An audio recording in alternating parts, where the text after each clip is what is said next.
Call all hands. Beat to quarters.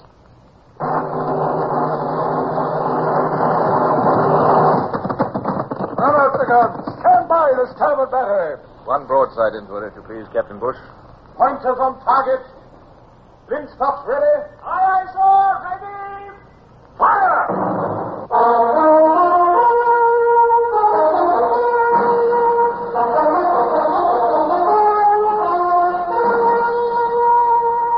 Presenting Michael Redgrave as C.S. Forrester's indomitable man of the sea, Horatio Hornblower.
Something about the bustle of preparation for a new voyage that makes all such days memorable as one looks back on them after a space of years. But one particular late autumn day comes back to me with living clarity, for it was the first time I set eyes on my old friend William Bush. A meeting which, as things turned out, had lifelong consequence for both of us. The old renown, Captain Sawyer commanding, lay at anchor in Spithead, completing for sea. As luck would have it, I was officer of the watch when the new lieutenant reported aboard. Lieutenant Bush reporting aboard, sir. Here are my orders. Pleased to have you aboard, sir. My name is Hornblower. Have you got your gear with you? My sea chest forward, yes, by the larboard hatchway. Good. I'll see that it's sent to your quarters, sir. Mr. Hobbs, lay out here immediately. Were you speaking to me, sir? Mr. Hobbs, that powder's got to get aboard before nightfall into night. And don't use that tone of voice when replying to an order. If you sulk, how are you going to get your men to work? Well, I only want Yes, that'll do, Mr. Hobbs. Now, please get back forward and see to it. Aye, sir. I'm not quite as fierce as I sound, Mr. Bush. But if once they start sulking, no ship can maintain discipline. Mr. Hobbs is about the worst of the lot. Acting gunner and no earthly good at it. Favorite of the captain, I'm afraid, and therefore very... well, of course, I've no right to pass along ship's gossip. Of course, I rather wish you would. Man can't help treating a stranger in a new berth. No, I can't hold with any breach of discipline, Mr. Bush. I was wrong even to mention it. Bosun's mates! Side boys! Right there! Aye, sir. Captain's gig approaching, men. Aye, sir. That young midshipman seems a little nervous. Young Wellard, you mean? Oh, he's a nice lad, barely 16. The captain's a trifle, well, inconsiderate of midshipmen. All hands! Attention! Careful, Mr. Bush. The captain's coming on board.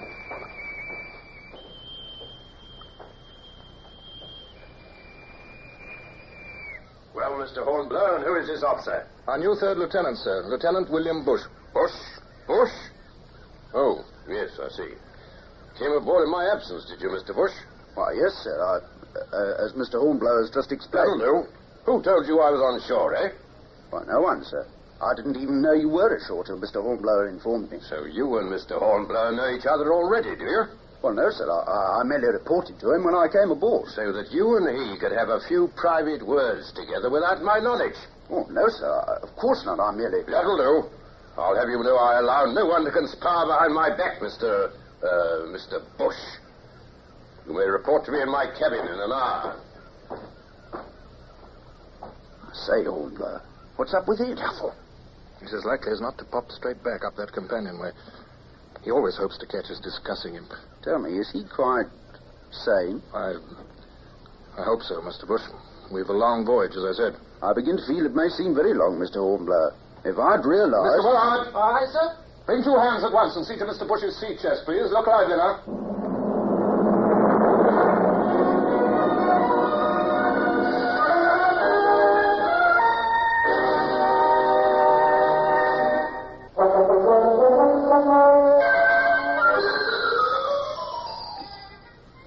I'm sure Lieutenant Bush found me puzzling, even cold and forbidding that first day. But ever since my first year as a midshipman, I'd had drilled into me the sternest sense of an officer's duty, his obligations to his captain. The Renown was certainly not a happy ship, far from it, but I felt that Bush must find out for himself how things stood. It wasn't long before he did, unfortunately. We'd only been at sea 2 days when he came looking for me. Mr. Hornblower? Oh, good morning, Mr. Bush. Did you sleep well? Possibly. Well, you won't approve of what I'm going to say, but I've been talking with young Wellard. Is it possible the captain treats his midshipmen so brutally? I could scarcely Perhaps young Wellard talks too much. Well, now, I assure you I'm the guilty one. He shared a watch with me last night. I made him talk. Midshipmen are impressionable young scamps. Surely you've remembered that from your early years. The stock complaints, Of course, but I never had a captain who indulged himself in such caprices or such malice. Mr. Bush, you and I are hardly in a position to judge what... Nonsense. I'm talking to you because you're the first man I met aboard this ship. And because I hope we'll be friends. Friendships aren't entered into casually on this ship, Mr. Bush. Like it or not, I'm going to speak my mind. Doesn't anyone, not even Buckland, feel as I do? Doesn't anyone consider Captain Sawyer a brutal tyrant? What would any of us do about it, if by any chance we did, Mr. Bush? Confound it, Hornblower. It isn't even Navy justice. And Navy justice can be very blind sometimes. At least a delegation of officers could call on him. Ask him to temper some of these cruelties he inflicts on his midshipmen. You haven't been aboard long, have you, sir? Do you know what would happen to that delegation you suggest? Within 2 minutes, every officer in it would be put on watch and watch till further orders. 4 hours on duty, 4 hours off, day and night, around the clock. No, Mr. Bush, we need our sleep too much. I suppose so. Young Willard seems, very much impressed by you, if I may say so. Oh, Willard's a nice boy, but Mr. Hornblower? Oh, Mr. Willard? Mr. Buckland's compliments, sir, and will you and Mr. Bush join him below on the gun deck? Practice drill in running out gun carriages, he says, sir. Oh, it's a good idea, don't you think so, Mr. Bush? Our gun crews need some exercise. They've been too long in port. Oh, what's that you got there, Mr. Willard? Oh, I took the liberty of stopping by your quarters, Mr. Hornblower. Just brought up your old uniform coat. I noticed you were wearing your new uniform today. Well, that work down there is going to be hot and dirty. And thought you might want to change. I never asked you. All right. All right, Mr. Willard. Very considerate of you, I'm sure. Give me my coat. Oh, and go and tell Mr. Buckland we'll be with him immediately.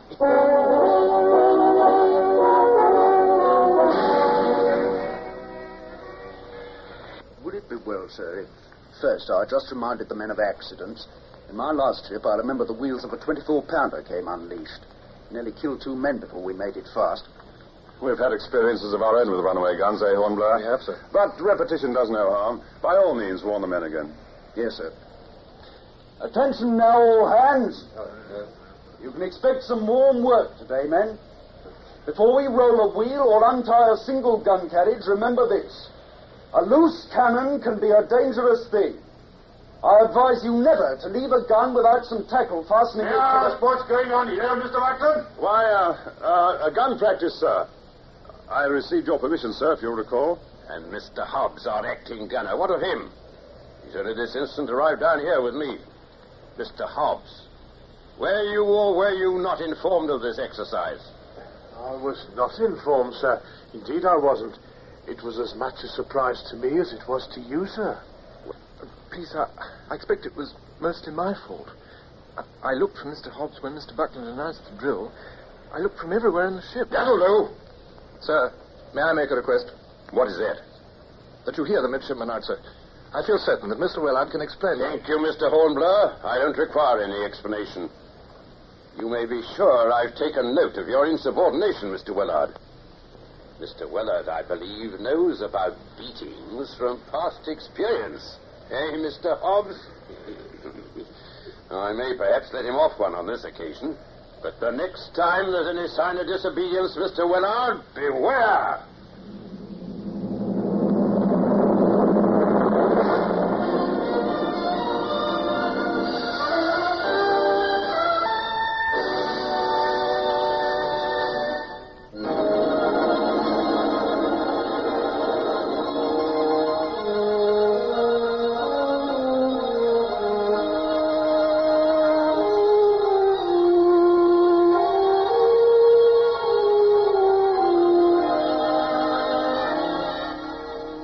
As His Majesty's ship Renown drove south under reefed topsails, the heavy seas of the Atlantic rose majestically to meet us. But discipline dropped lower every day. You want to take in another reef, Mr. Bush? With your permission, sir. Yes. Oh, very good, Mr. Bush. Turn out both watches. Aye, sir. Bosun! Aye, sir. Call all hands. Aye, sir.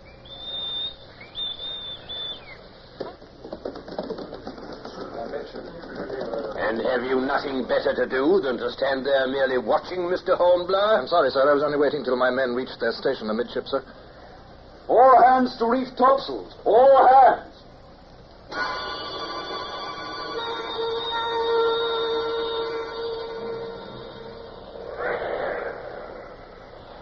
Now man those halyards and reef tackles. Be quick about it.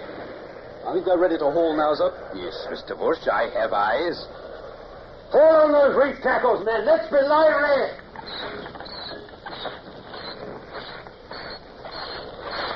Fast trawling there! Fast trawling! What's that? Those men at the mainmast have ceased trawling, Mr. Bush. Yes, sir, something's wrong apparently. They're in the waist. Who's that countermanding my orders? It's me, sir. Willard! Willard again. Come here, Mr. Willard. Come here this instant. Yes, sir. How dare you issue an order without my permission? Sir, I assure you, sir, it was quite necessary. That will do, Mr. Willard. You'll be sorry for this young man. Mr. Willard was merely doing his duty, sir. He was the first to notice what had happened. There's a reef point caught in the reef tackle block, weather side. If the men had continued to haul, the sail would have been torn. That doesn't in the least excuse Mr. Willard's act. No, but, sir, if the sail had been damaged... Thank you, Mr. Hornblower. There's no need for you to intervene between myself and a junior officer. It's useless to try to protect Mr. Willard this time. Useless, Mr. Hornblower. This is my station, sir. I'm responsible for it. Kindly stand aside, Mr. Hornblower. And you too, Mr. Willard. I'll deal with you in a few minutes. Do you hear me? Stand aside. I'll have no conspiracy aboard my ship. Aye, sir. Stand aside with me, Mr. Willard.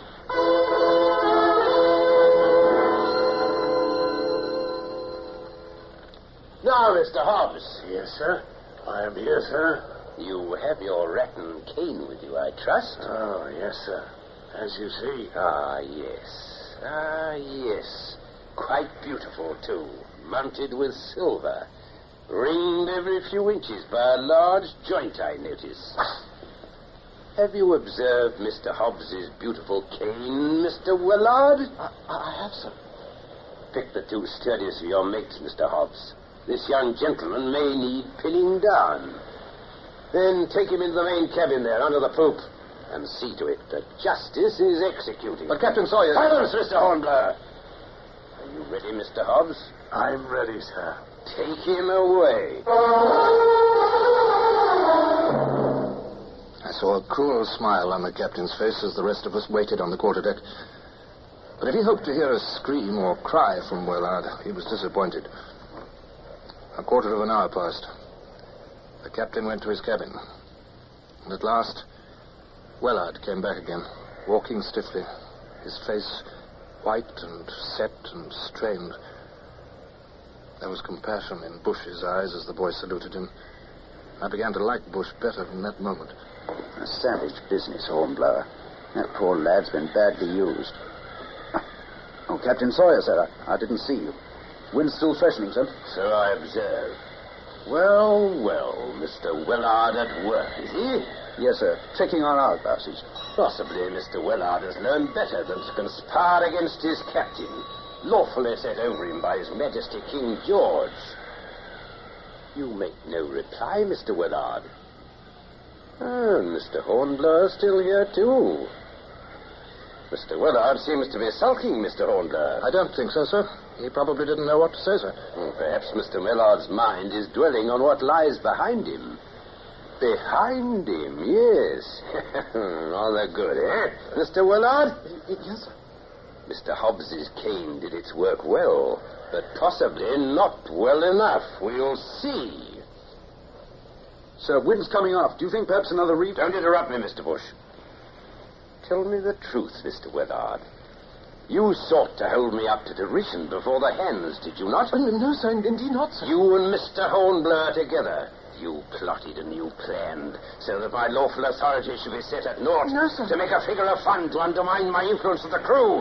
Confess, Mr. Willard. Confess. No, sir, I didn't, sir. I swear it. Then who was it planned to catch that reef point in the reef tackle block? No one, sir, no one. Who countermanded my orders? Who put me to shame before both watches with every hand on deck? It was a deep-laid plot. Answer me, Mr. Willard. Or do you pretend to be so busy with that slate because you know your guilt? Sir, I gave Mr. Willard orders to test the glasses. That's all he's Thank you, doing. Mr. Bush. I'll handle this. We'll get the truth out of this young conspirator yet. Mr. Holmes! Aye, sir. Lay off here, Mr. Holmes! Aye, Oh, sir. Mr. Hornblower, sir. All right, Mr. Willard. Sir, you don't mean that you intend... Not again, sir. From now on, Mr. Hornblower, consider yourself on watch and watch, around the clock till further orders. Aye, sir. There you are, Mr. Hobbs. Take Mr. Willard in charge again, and summon your mates. We'll have him punished on deck this time, up forward there at the mainmast. I'll have a confession out of him, all right. I'll have it out of you, or you'll jump overboard, Mr. Willard. Take him in charge, Mr. Hobbs. Aye, sir. I think I'll come with you this time to see that my orders are properly executed. Oh, we can't. Bush, remember, man, captain's orders. Where are you going? Never mind. Don't ask, and you'll never need to know.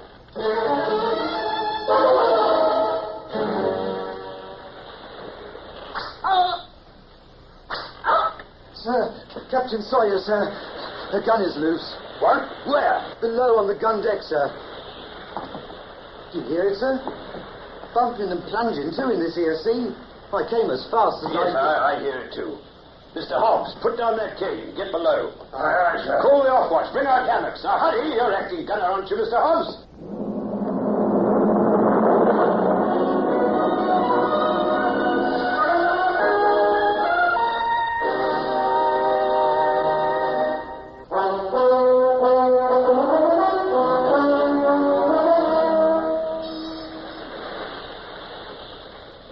Mr. Hornblower, you're back. Yes, Mr. Bush. Have they finally secured the gun? Oh, yes, I think so. Why? I was only thinking. A lucky accident for young Willard, wasn't it? Hobbs hadn't laid on many cane strokes before he had to run below. Yes, I noticed that. And once young Willard got out from underfoot, he appears to have been forgotten in the commotion. At least for the time being. At least for the time being. Most peculiar happening. Still, accident or not, a heart beat somewhere in that gun. What do you mean? A heart that was averse to a boy's suffering. I find it's better not to ask too many questions in this life, Hornblower. All the same, I wonder where you went to when you left this quarterdeck. Do you, Bush? Well, we are friends, aren't we, Bush? Yes, it's better not to ask too many questions, even of a friend.